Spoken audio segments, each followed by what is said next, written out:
Yo, what the fuck is up? I don't give a fuck about the intro. This is this what it is? And I'm your host, Gunvid, and all that shit.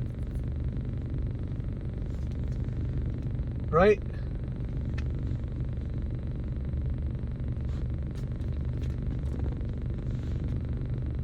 Damn, I don't even want to talk about this shit. But yo, damn, nigga.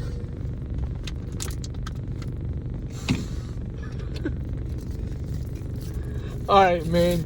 Look, right? Just real quick. What I'm going to say is, this past Father's Day was a very interesting Father's Day. You know? Yeah, that was a very interesting Father's Day. And honestly, I wasn't going to talk about what I'm about to talk about, but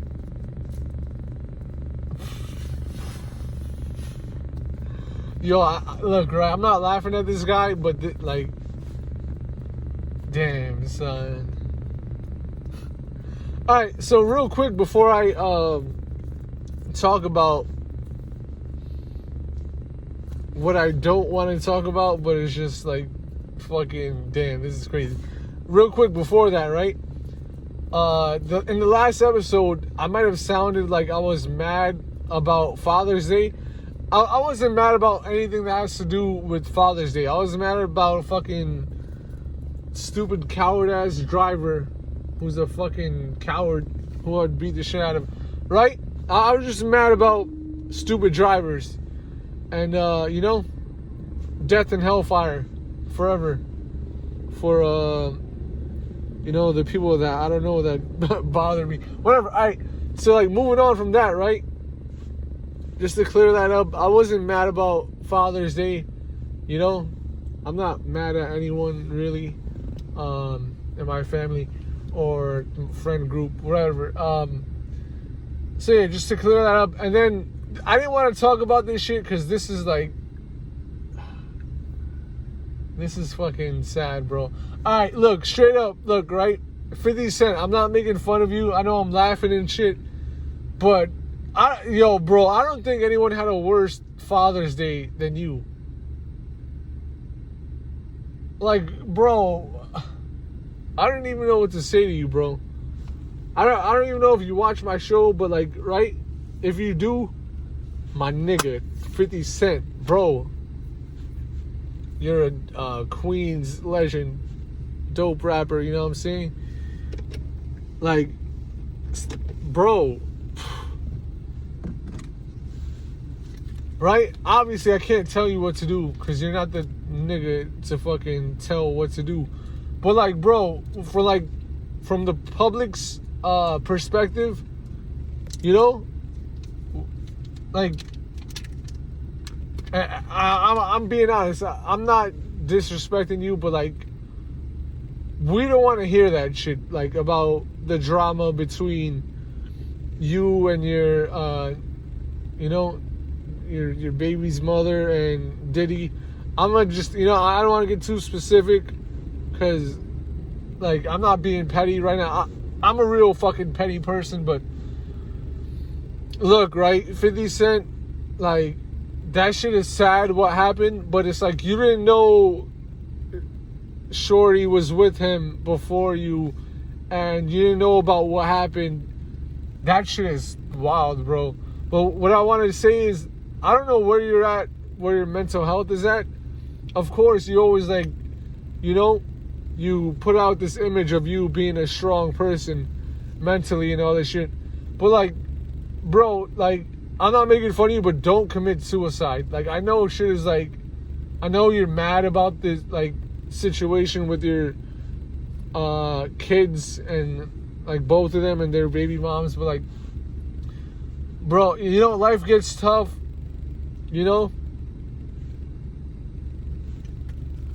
Like, we all have suicidal thoughts sometimes, and not that 50 Cent put that out there, I'm not saying he did, but just in case you're thinking about that, don't, like, bro, don't kill yourself, bro.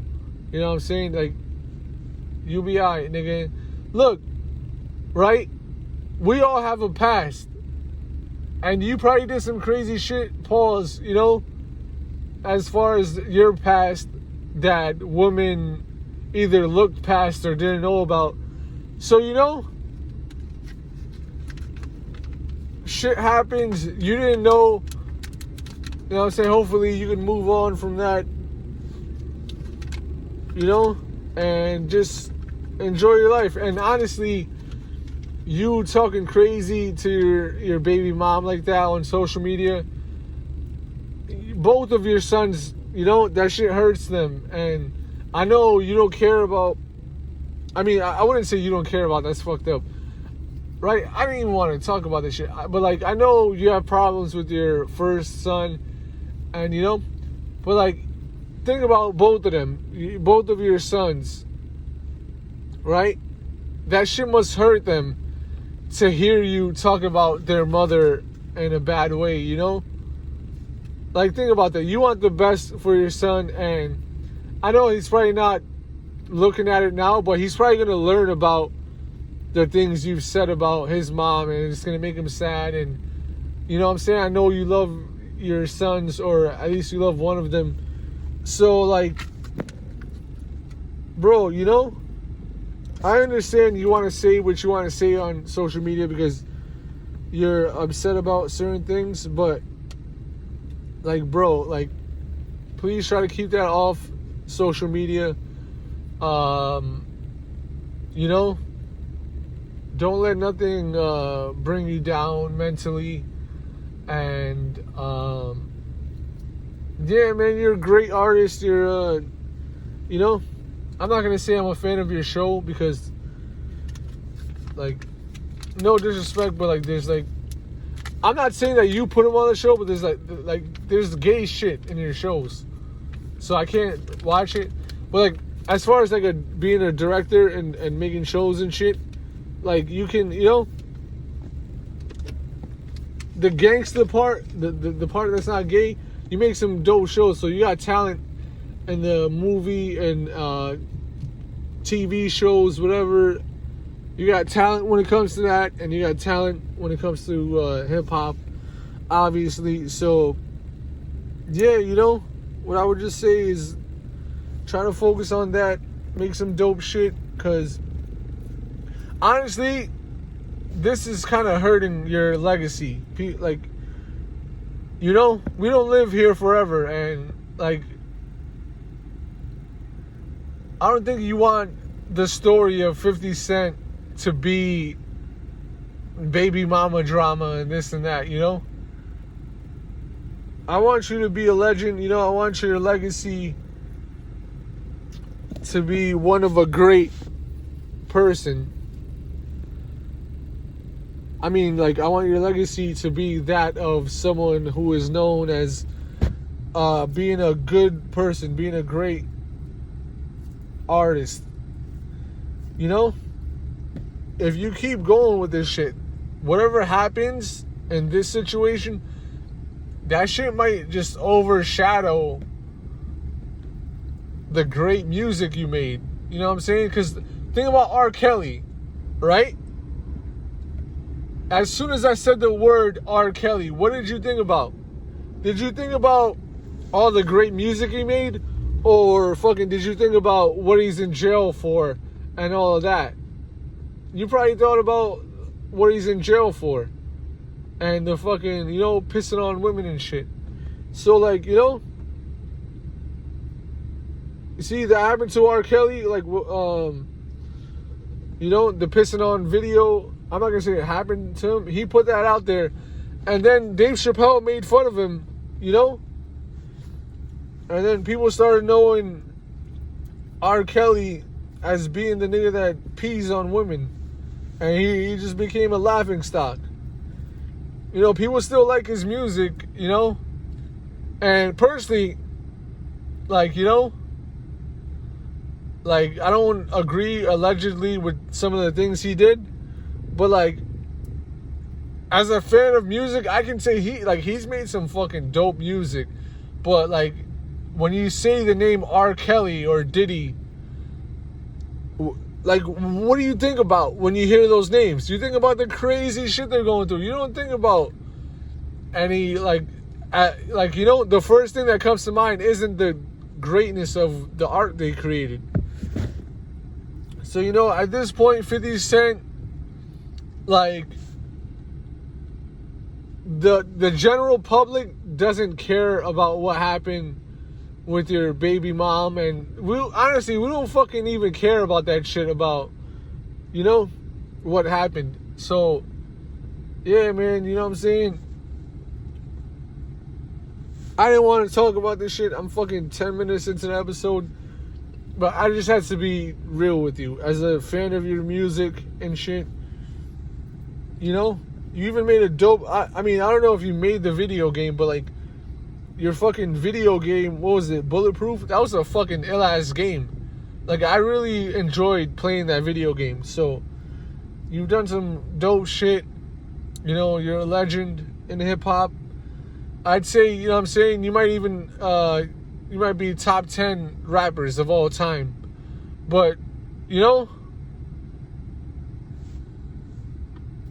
really think about your legacy. Because that's all people are going to remember of you when you're gone. And that's what, my legacy is what people are going to remember of me when I'm gone. So, I know it's not easy to stay away from all the drama and all this shit, I've been in a bunch of, like, in my career as a hip-hop artist, I've been and a bunch of drama and shit too, but that was like because I was tired of hearing about all this bullshit, as far as fucking these niggas Diddy and Drake and Kendrick Lamar, and I'm just like, shut the fuck up with all this shit. That's why I fucking dissed everyone, because I'm like, bro, I was a fan of your music, and then I find out all this bullshit about you, and and some things I thought I found out, but I might have been misled by the media and just like, saying like people are guilty of being gay just by being associated with Diddy. You know what I'm saying? So I might have been wrong about some of that shit, but it's like, I don't want that to be my legacy, that it fucking, a bunch of diss tracks, even though that's what it is. I'm trying to move away from all the drama in my life. I'm trying to move on to better things, and I hope, better things for the world, not just you. So yeah, moving on from that, I really want to talk about sports and shit, because I got some good topics in this episode. And, I'm happy I'm back. I'm happy back on the podcast and shit. And by the way, I think it'll be dope if 50 Cent made a podcast. I don't know if he has time, but I think if him and Tony Yayo did a podcast, I think that would be dope. And I think it would be dope if they had Lloyd Banks as a guest, and him and 50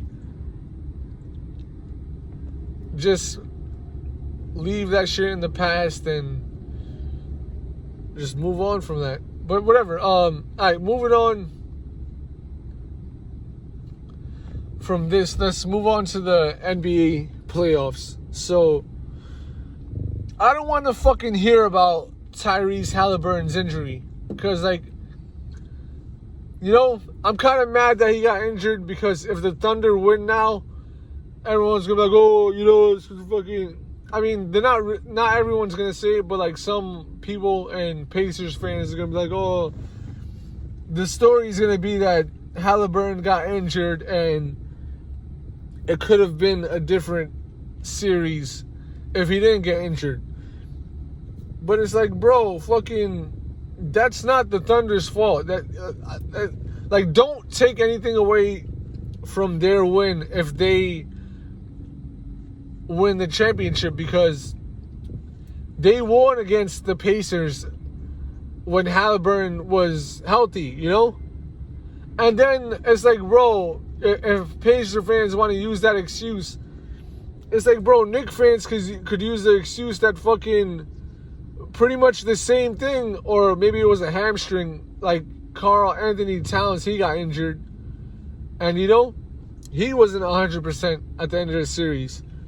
And then it was like, you know, it's like Josh Hart, he got injured in the Celtics series. And even though the Knicks won that series, like, you know, I'm talking about when Josh Hart, he got cut open. I think he got elbowed or something. You know, Josh Hart, pause, he was still aggressive defensively and offensively after. But I did, you know, and I haven't heard anyone else say this, but I did see kind of a difference between Josh Hart's tenacity and aggressiveness on the defensive end before that play and after. Because it's like, think about it, when a UFC fighter gets cut in a fight, you know, you could see them, they're kind of like, sometimes they can like try to play it safe after. Because it's like, you could see Josh Hart after that, it's like he didn't want to get cut again.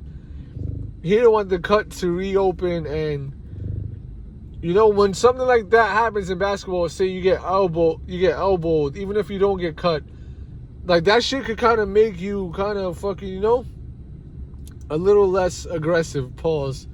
So, like, you know, if the Pacers are going to use that fucking excuse of Halliburton being injured, I'm just going to be like, yo, shut the fuck out of here. Because, you know, there's probably players on the Thunder that got hurt too, to the same extent.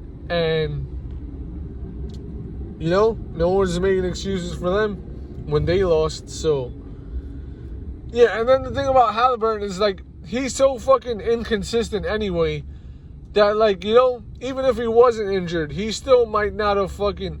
I'm not going to say he wouldn't have made any field goals like he did, but he still could have fucking, you know, he still could have had a bad game. Because we've seen him in the playoffs and the finals.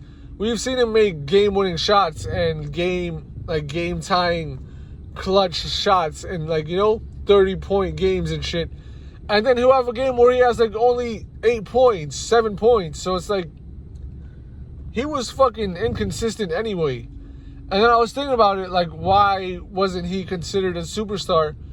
It's because fucking he's inconsistent. We can't call you a superstar if you have multiple games where you have, like, 7 points and 8 points and shit like that. Like, would you call someone a superstar if they fucking scored 8 points? No, you won't. Superstars, they get minimum fucking 12 points if they have a bad game. He has games where he just completely disappears. And I'm like, wait, what happened to fucking Halliburton? I'm looking at the highlights and he's not even fucking there. So, I don't want to hear that shit, you know? And personally, I don't think Halliburton's a superstar, because you can't be a superstar and fucking disappear like that.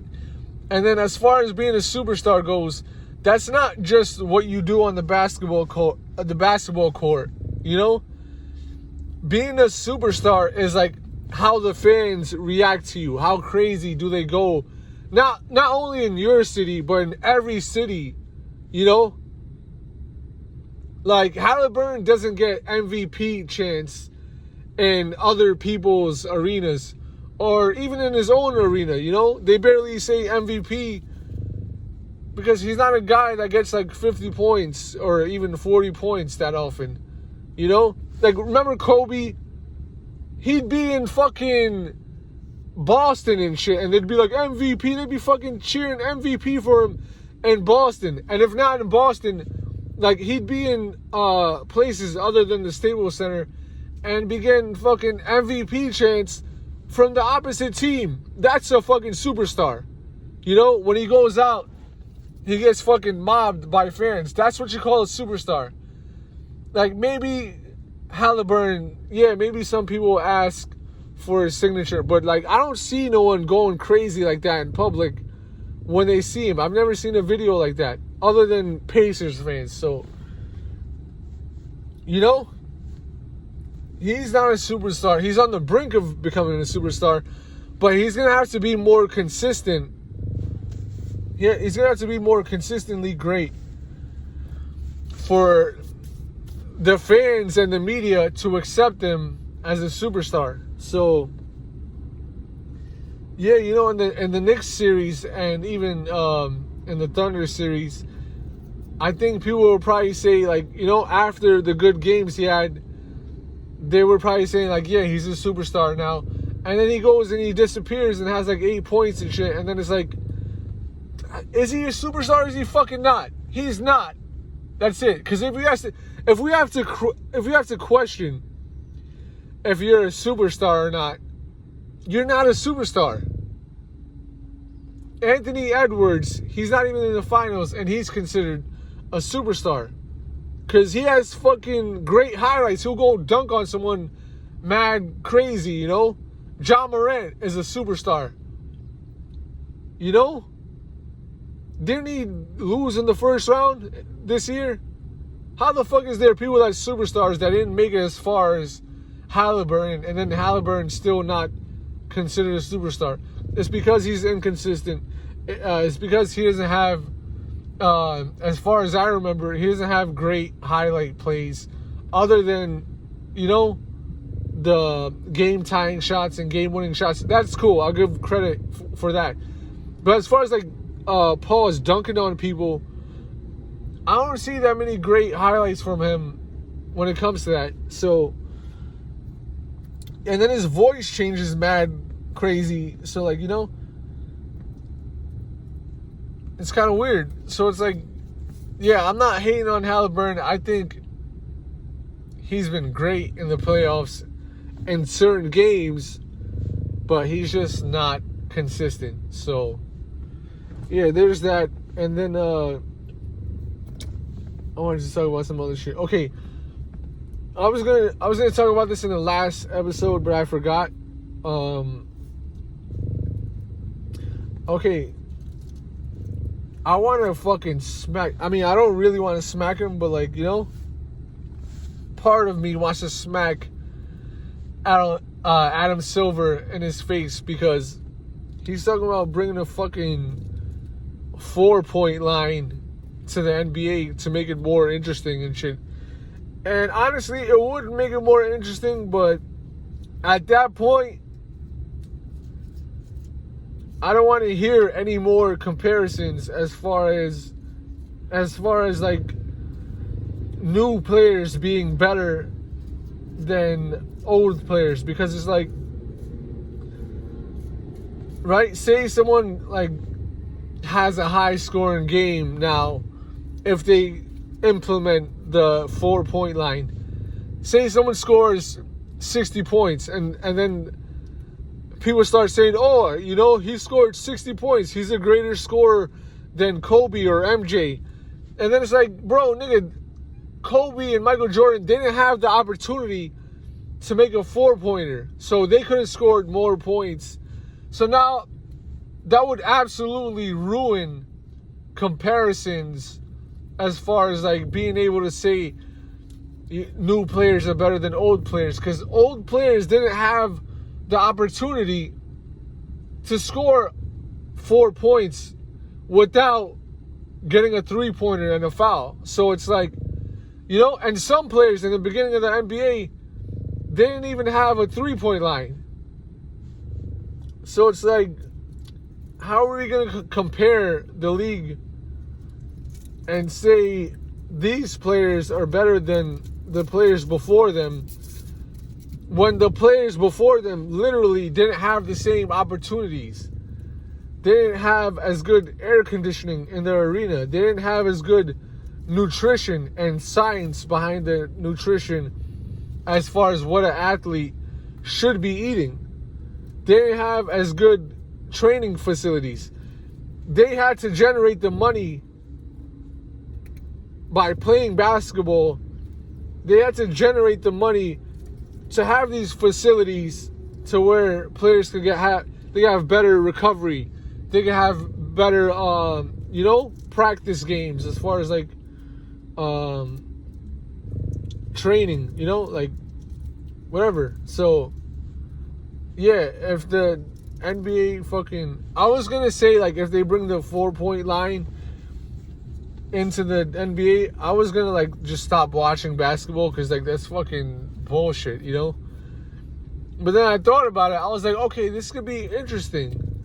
Now, if a team is down 4 points in the last second, they could shoot a 4-pointer and, you know, potentially tie the game or win it.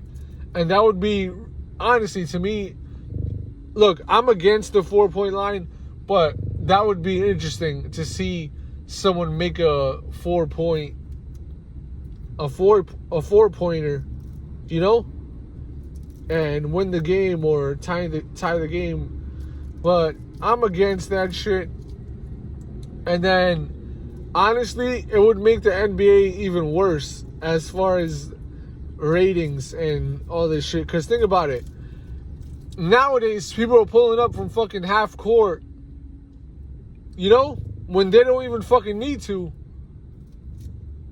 Nowadays, people are fucking pulling up, fucking shooting 3-pointers when they need a 2-pointer to tie or win the game. So, yeah, fucking, you know, think about how bad it would be to see a fucking center run up and go for a fucking 4-pointer and airball it or break the shot, you know? So, yeah, get the fuck out of here, bro. But one thing I won't say is I won't stop watching basketball because I still love the sport. And, yeah, in certain situations, it would make the NBA more interesting. But I think personally, it would make the fans really fucking mad when they, when the player misses a 4-pointer. So yeah, don't fucking do that shit, Adam Silver. You're a fucking idiot, bro. Don't do that shit. No one is calling for a fucking 4-pointer. The game doesn't need it, okay? Back then, the game needed a 3-point line because I saw a video and they were like, oh, no one, like, you know, no one was really shooting from far away. Everyone was just going for layups and dunks and, you know, mid-range shots. So to make the game more interesting and, you know, more diverse, they added a 3-point line and it made sense, you know, and it worked out. But now with all the bullshit that's going on, you know, you're going to ruin the sport if you add a 4-point line. So don't do that shit. And then, you know, even if they do add that shit, there's going to be so many fucking petitions to take it out that they're just going to be forced to fucking take it out because they're going to end up losing a lot of money. And then how stupid is that going to be? That you fucking added 4-point lines and then now people are going to have to adjust to that and practice that more. And then you take it out, you're going to be fucking with these players' minds. You know? So don't do that shit. And then, what else? Yeah, that's pretty much everything that I want to talk about in this episode. And honestly, I didn't want to start off the episode with all that shit, but it's like, bro, not only 50 Cent, but I'm tired of every fucking post on social media where people are, you know, they're putting too much information about themselves online and they're hurting their legacy. And I've done that in the past too. You know, sometimes I wish I didn't get so personal on this podcast and even in some of my music, but you know, you learn from that shit. So yeah, this is a great fucking episode, I'm gonna say. You know, so yeah, I'm looking forward to tomorrow. Hopefully, this series ends tomorrow because I'm kind of tired of this finals series. I just feel like this season has been fucking going on for like 2 years. Like, pause. This is like the fucking, as far as like my perspective, like this season has been like, pause, like the longest NBA season ever. I feel like they've been playing for like fucking 2 years in one season. I don't know. Maybe it's because the fucking emotional roller coaster, the emotional roller coaster I went through as a Knicks fan that I fucking hate going through, because usually, you know, the Knicks are out in the fucking first round or second round, and then we can move on with our life. But this year, you know, fucking bullshit. They actually made it to the Eastern Conference. Personally, I'd rather have them lose in the second round. So, yeah, there's that. Hopefully the Knicks next year, right? This is, as a Knicks fan, this is how crazy fucking Knicks fans are, right? If the Knicks don't win the fucking finals, if the Knicks don't win the finals next year, right? Like, if they're not gonna win the finals, I hope the Knicks don't even fucking make the playoffs. How about that? How about that? Isn't that a crazy fucking thing to say as a fan? That's how shitty the fucking Knicks organization has been for so many years. That I fucking hope that they don't make the playoffs if they're not gonna win the finals. Because I don't want to go through that shit again. And I'm not gonna go through. I don't care if they make it to Game 7 of their Eastern Conference Finals. I'm not watching, bro. I'm not watching the Knicks in the playoffs next year. And if they make it to the finals, I'll watch. Right? But if the Knicks make it to the playoffs, I'm not watching. I swear to fucking everything, bro. I'm not watching. I'm not, like, I'll pay attention, but like, as far as the results, you know, but not even that. Like, I'm not even really gonna be paying attention, because fuck out of here, bro. So if you appreciated this episode, hit that like button, comment, share, and subscribe. This is this what it is? And I'm your host, Gunvid.